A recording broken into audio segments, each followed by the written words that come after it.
যখন তার আত্মাটাকে বের করা হয় তখন আত্মাটাকে চক্ষু দেখতে থাকে, ওই যে ওই যে ওই যে ওই যে বের হয়ে গেল, তারপরে এভাবে আত্মার দিকে তাকাতে থাকে, বের হয়ে যায় আর চোখটা খোলাই থাকে। কেন?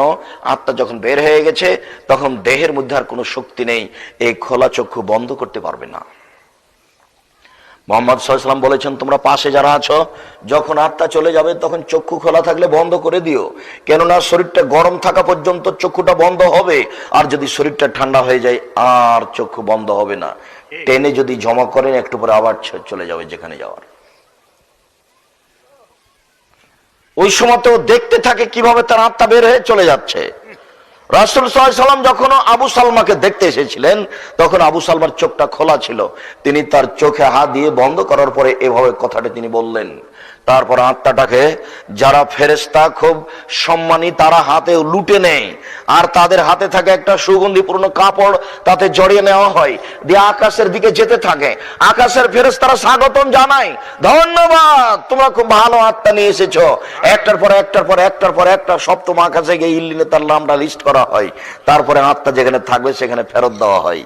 আর লোকটা যদি খারাপ হয় তখন যাকে কবরের দিকে নিয়ে যাওয়া হয় তখনও বলে, ওয়াইলা, ওরা আমার ধ্বংস, তোমরা আমাকে কোথায় নিয়ে যাচ্ছ, ওরা আমার ধ্বংস, তোমরা আমাকে কোথায় নিয়ে যাচ্ছ। তারে বাপরে মারে করে চিৎকার সারা পৃথিবীর জীবজন্তু, কীট পতঙ্গ, পদার্থ, জড় পদার্থ সবকিছু শুনতে পায়, মানুষ এবং জিন শুনতে পায় না। অথচ সে তার লাশটাকে কাঁধে করে আছে কিন্তু একটুকু বুঝতে পারে না। অন্য বর্ণনা এসেছে, মানুষ যদি খারাপ হয় তখন তার আত্মাটাকে বের করতে বলা হয়, আত্মাটাকে জোর করে টেনে ফেরেশতারা টেনে হেঁচড়ে খিঁচে বের করে। বের করার পরে দুর্গন্ধ, ছি ছি ছি ছি ছি ছি ছি, কেউ তাকে নিতে চায় না, সবাই তাকে ঘৃণা করে।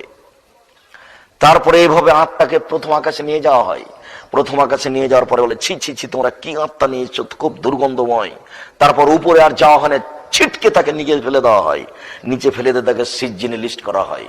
সিজ্জিন আছে নিচে আর ইল্লিন আছে উপরে। সিজ্জিনে তার নামটা লিস্ট করে তাকে কবরে নিয়ে আসা হয়, যেখানে সে থাকবে আত্মার জগৎ। এবার দুইজন ফেরেশতা তার কাছে আসে।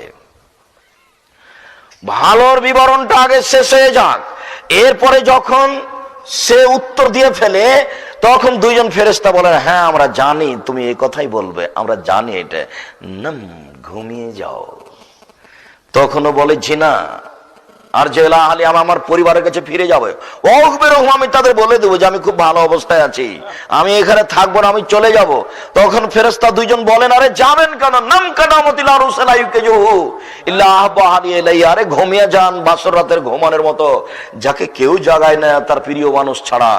আরে ঘুমিয়ে যান বাসর রাতের ঘুমানোর মতো, যাকে কেউ জাগায় না তার অতীব প্রিয় স্ত্রী ছাড়া। আরে ঘুমিয়ে যান, যাবেন কেন, ওইভাবে ঘুমান বাসর রাতের ঘুমানোর মতো। সম্মানিত দিনী ভাই বোন, বাসর রাতের ঘুমানোর সময়সীমা হলো কবরে থাকার সময়সীমা।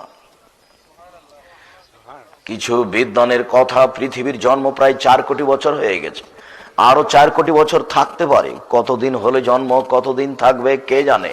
কিয়ামতের খবর একমাত্র আল্লাহ তাআলা নিজের কাছে রেখে দিয়েছেন, কোনো মানুষ জানে না। মানুষ যতই তাড়াতাড়ি বলুক যে কালকে মেহেদী আসবে, ইমাম মেহেদী কালকে আসবে, আর একটু পরে আসবেন দাজ্জাল, একটু পরে দাজ্জাল আসবে, এসব কথার কোনো হিসাব নেই। তিনি বলছেন, দেখো দেখো দেখো, আমি আর কিয়ামত একসাথে আছি, এইটুকু পার্থক্য। এই যে দেখো, তর্জনী থেকে মধ্যের আঙ্গুলটা যতটুকু বেড়ে আছে, আমি আর কিয়ামতের মাঝে এতটুকু ফাঁকা। 1450 বছর হলো, আমি আর কিয়ামত একসাথে আছি, এই কথা মুহাম্মদ সাল্লাল্লাহু আলাইহি ওয়াসাল্লাম বলেন। তার 1450 বছর হলো, কতদিন থাকবে পৃথিবী কে জানে। তাহলে সেদিন থেকে মানুষ কবরে আছে, 4 কোটি বছর থেকে বা 10,000 বছর থেকে আছে, আরো কতদিন থাকবে, বিচারের দিন পর্যন্ত থাকবে। এই পুরো সময়সীমা ভালো মানুষের জন্য হলো বাসর রাতের সমান। বাসর রাত বলতে কি বুঝায় আব্দুর রাজ্জাক সাহেব? বাসর রাত বলতে বুঝায় যে আপনার ভাবি যেটা বানিয়েছে, এটা নোংরা কথা। কি বোঝায়? আপনি রাত্রি 11টার সময় বাসর রাতে ঢুকলেন, স্ত্রী সেখানে বসে আছে সাজগোজ অবস্থায়, আপনি মাথায় হাত দিয়ে দোয়া পড়লেন, তারপরে দুইজন মিলে 2 রাকাত সালাত আদায় করলেন, তারপরে কিছুক্ষণ কথা বললেন, তারপর আপনারা দাম্পত্য জীবনে মিলনে গেলেন, এরপরে কিছু কথা টথা বলার পরে গোসল টোসল করে এখন ঘুমাতে যাচ্ছেন। মোটামুটি রাত 3টা বেজে গেছে, 5টায় আজান হবে, তাহলে মোটামুটি ধরে নিলাম বাসর রাতের সময়সীমা 2 ঘন্টা। যদি বেশি কথা বলে থাকি তাহলে 1 ঘন্টা, যদি আরো বেশি সময় লাগিয়ে থেকে আধ ঘন্টা। কিছু সময় ঘুমালাম, এই কিছু সময় যে ঘুমালাম এইটুকু হলো বাসরাতের সময়। এইটুকু হলে মরার পর থেকে নিয়ে কিয়ামত পর্যন্ত এই সময় কয়েক কোটি বছর হোক না কেন, কিন্তু আপনি যে ভালো মানুষ, যার জন্য আপনার সময়সীমা হলো বাসরাতের সমান। আমি মনে হয় ভালোভাবে বুঝাতে পারিনি। আদম আলাইহিস সালাম মারা গেছেন, কবরে আছেন, উনি যখন উঠবেন তখন উনি বুঝবেন যে আরে একটু আগে তো ঘুমালাম, বাসর রাত মানে কত কথা টথা বলেই তো ঘুমালাম, আজান হয়ে গেছে। কতদিন যাবৎ কবরে আছেন, কিন্তু আল্লাহ ভালো মানুষের জন্য এমন ব্যবস্থা করেছেন যে কবরের সময়সীমা হলো বাসর রাতের সমান। আর বিচারের সময়সীমা কত?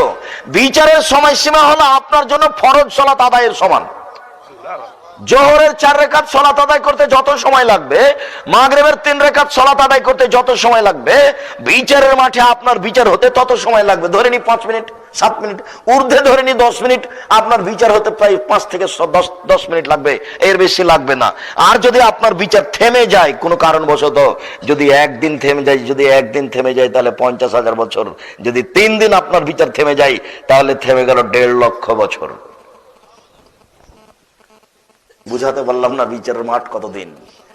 যারা অত্যাচারী তাদের বিচার পরে হবে, যারা একজনের জমি জোর করে দখল করেছে তার বিচার হবে না তাড়াতাড়ি। যারা পয়সা আত্মসাৎ করেছে তাদের বিচার তাড়াতাড়ি হবে না, ওরা সব জালেম।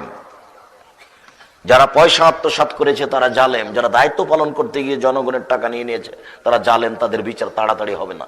যারা জাকাত দেয়নি তারা জালেম, জাকাত দেয়নি তো জালেম হলো কি করে? ও ফকিরের হক মেরে খেয়েছে, তো সবচেয়ে বড় জালেম শয়তান। ও নিজে পয়সা উপার্জন করে বিপদে পড়েছে, নিজে পয়সা উপার্জন করে কার টাকা মেরে খেয়েছে? ফকিরের। এ তো ধনী মানুষের টাকা নিয়ে জালেম জুলুম করেছে, কিন্তু ও কি করেছে? তো গরিব মানুষের টাকা মেরে খেয়েছে, সেটাও জুলুম। তাহলে যারা জাকাত দেয় না তারাও জালেম, তাদের বিচার দেরিতে হবে।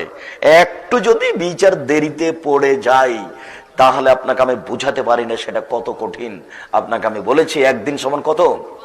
50,000 বছর। গরিব মানুষ 500 বছর আগে জান্নাতে যাবে। 500 বছর একদিন সমান যদি 50,000 বছর হয় তাহলে কত সময় চলবে বিচারের মাঠে? বিচার আল্লাহ ভালো জানে। যারা জাকাত দেয়নি, যদি গরুর জাকাত না দিয়ে থাকে তাহলে গরুটা বিচারের মাঠে আসবে মোটা তাজা হয়ে, তাকে শিং দিয়ে গুতাবে আর পা দিয়ে ডলে দিবে। যতদিন পর্যন্ত বিচার না হচ্ছে এভাবে হতেই থাকবে। যারা সুদ খেয়েছে তাকে রক্তের নদীতে ফেলে দিয়ে পাশ থেকে তার মুখের উপরে পাথর মারবে, ভাঙবে। যতদিন বিচার হবে না ততদিন পর্যন্ত তার এভাবে হতে থাকবে।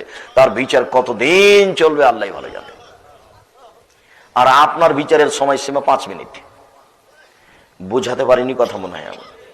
বিচারের মাঠে বিচারের সময়সীমা আপনার ফরজ সালাতের সমান, আর কবরে থাকার সময়সীমা হলো বাসরাতের সমান। আর যদি ঠেকে যায় তাহলে তো আর হিসাব নিকাশ আর আপনাকে দিতে পারি না।